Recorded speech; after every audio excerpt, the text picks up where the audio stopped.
তাই পঠন, শ্রবণ, ভজন এসব যখন সাধনায় উন্নীত হবে, তখন তুমি একলা কোনায় বিরাট ভিড়েও তার সাথে থাকতে পারবে। মন মোহিত হবে, অনুরণন হবে সেই সুন্দরের।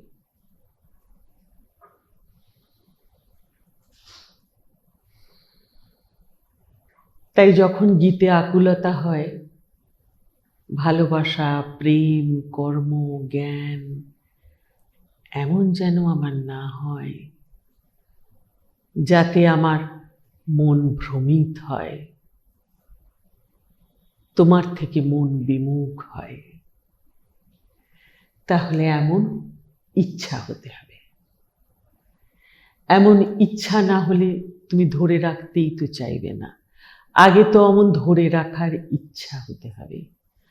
মন আমার একলা ঘরেও আপ্লুত হোক, অমন মোহিত হোক, বংশীধারীর মাধব শ্রীকৃষ্ণের, যার শত সহস্র নাম,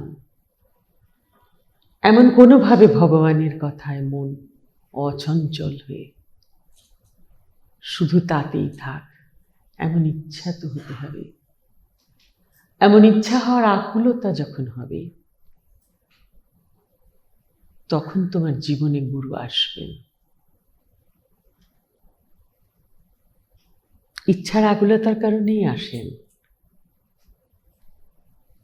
আকুলতা তোমার মনে, তোমার তরঙ্গে, সেই তরঙ্গ সেখানে গিয়েই ছোঁয়, যে তরঙ্গের মধ্যেই তোমার জীবন। সাধারণ সব সম্মোহিত মনের মনে হয় জীবনটা আমারই। মায়া সেও তারই সম্মোহনী শক্তি, মায়ার বুনন। তাতে তিনটি গুণ, সতরজ তম। এই তিন গুণের আবর্তে মন ঘুরে চলেছে, কখনো তামসিকতায়, কখনো রাজসিকতায়, কখনো সাত্ত্বিকতায়। যাই হোক না কেন, আমার আমির বন্ধন তাকে পেঁচিয়ে রেখেছে। তাই সাধারণ মন মোহিত এই তিন গুণের মোহমায়ায়।